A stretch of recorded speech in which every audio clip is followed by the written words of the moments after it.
Hey guys, this is Mike Tarallo with Qlik, and this is part 2 of the QlikSense product tour for our cloud-based editions of QlikSense. In part 1, we briefly introduced the main interface and showed how quickly we can create an app, add data, and visualizations. In part 2, I will show you the various options that will allow you to manage your newly created content from the new Hub interface.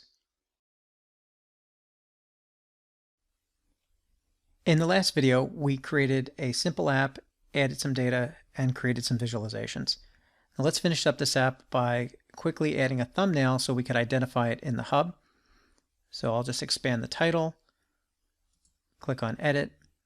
I can change the title or add a description, or here I can change the thumbnail. What I'll do here is just upload a thumbnail from my workstation and then just add that and confirm. Okay, so we can now collapse this panel, and then we're going to go over to the app overview because I want to show you one important step. Right now, since we're in our own personal space and created content for ourselves, we have the ability to make this content available to others. And you also have the ability to control what sheets are seen within this app. So what we're going to do is take the sheet that we created, right-click, and select Make Public. Now we can navigate to the Hub, and there's our app ready to go. Okay, so the app I just created is ready along with other apps that have been either created or uploaded. As you can see, these are available under the Your Content section, and this is available when you are in the home page. Now, the home page basically is your main area to quickly access any of the apps and content that matter to you. And this includes content that is available in your personal space and apps that you have marked as favorites. And those apps are either from your own personal space or other spaces that you have access to. So you hear me using the word spaces, so let me briefly touch on those. Spaces are accessed via the Explore page, as you see here. And there are 3 types of spaces in the cloud-based editions of QlikSense.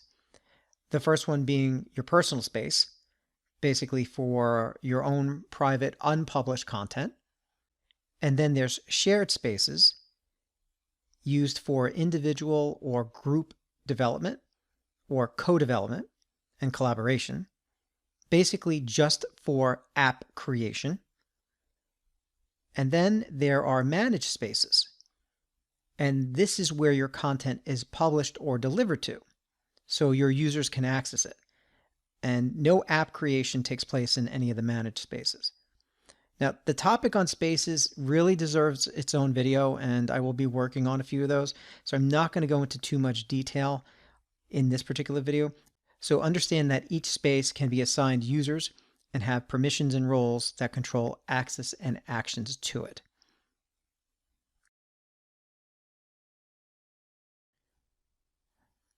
Okay, so for the next part of this, let's talk about the home screen and the area marked as recent favorites. So now that I've also informed you a little bit about spaces, you'll notice that you'll have areas to store favorites. And these favorites can be content that you create or content from other spaces, as I mentioned earlier. So I can click Add Favorites, for example, and then what it'll do is basically bring me to the Explore page and show me all of the spaces and all of the apps in the spaces. Or I can, if I go back to the home page, I can navigate myself to the Explore page and then choose a space. I can search for a particular space, or just, for example, let's just take Bob's shared space. Bob has a test app in there, and I add that to my favorites. So now when I go to the home page, we can see that Bob's app is available in my recent favorites. If I wanted to take the product tour and add that to my favorites as well, it pops up there as well. Okay, so once again, just reiterating that the home page is for content that matters to you the most. Now, if you want to add favorites and organize them to what we call a collection, once an app is added as a favorite, you can then manage it within a collection. Now, we'll offer a little helpful button when you add an app to a favorite. A little button will come up that says Add to Collection. If you do that, it'll look for existing collections or you need to create one. So we'll create a collection. We'll call it Mike's Retro Gaming Faves, and then click Create, and then it automatically adds that app to the collection. And I could check it or uncheck it basically to include or remove it from the collection. So here's another one. Let's add this to the collection. And now I'm going to add that app to the Retro Gaming Faves collection. Click Done. Now, obviously, they add the app to the recent favorites, but now if you want to see your collection, the best way to do that is go to your profile menu, click on favorites, and now you'll see the collections. And then you can just go into the collection, and now you have your organized apps that you've added as your favorites inside the collection. Other ways of accessing the favorites, if you just click on these header links or title links, for example, it'll bring them in. And if you click the back button, it kind of brings you back to the collections as well. And then you can navigate between your content and your favorites as well.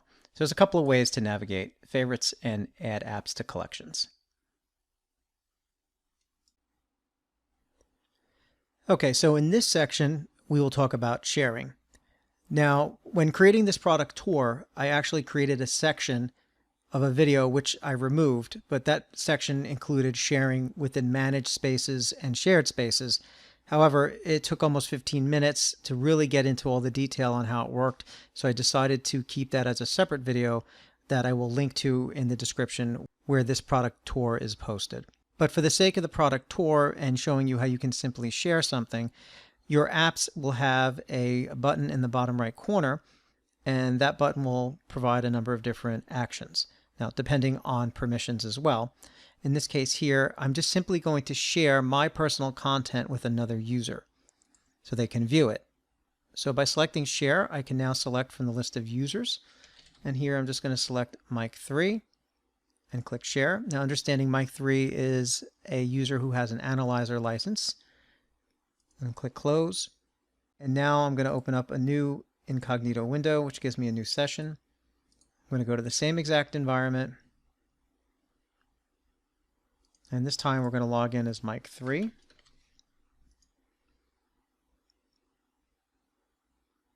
And now you'll notice that Mike3 doesn't have a create button because he has an analyzer license. He can see any app that he has access to that's been shared with him, including the product tour. And if we were to explore, we could only explore all spaces. So in other words, wherever these apps, wherever they exist in whatever spaces they exist, they're going to be available in this all section. And there's the app there. Now, if you remember earlier, we made that sheet public. And the reason we did that is so users who have access to the apps can also see the sheets that you make available. And there's the simple 3 visualizations we created earlier. Okay, now if we go back to Mike 1 and Mike no longer wants to share this, you can just go back into the share menu and then just delete Mike 3. And there we go.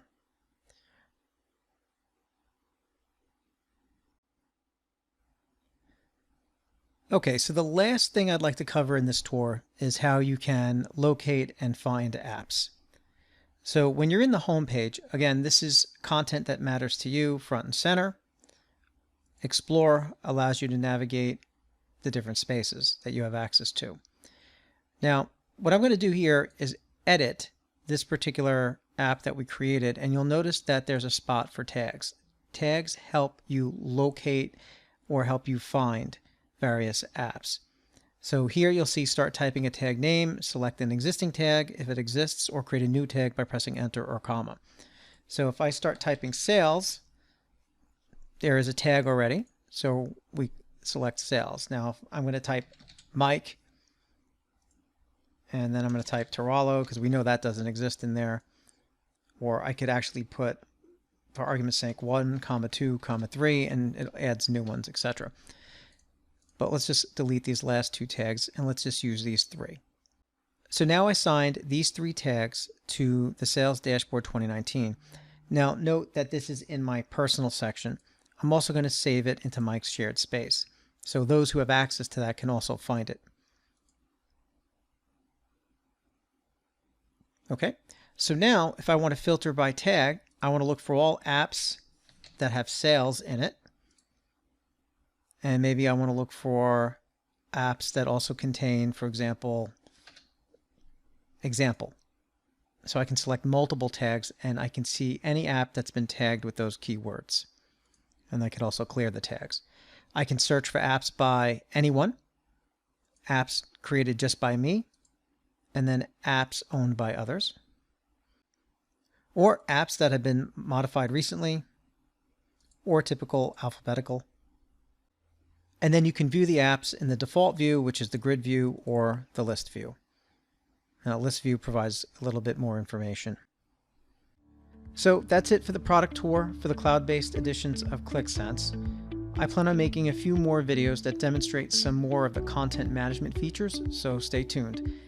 If you want a deeper dive on what is available with ClickSense and the other Qlik products, sign up and subscribe for our Qlik Insider webinar series, with the next one scheduled in November. If you want to be notified when more videos such as this are posted and you're viewing from YouTube, click the bell icon below. And definitely we want to hear from you, so tell me in the comments what you think. And don't forget to check out these other great resources to learn more about Qlik and ClickSense. And also remember to join the conversation with myself and others in the Qlik community. Thanks for your time, guys. I hope to see you on the next video. Take care.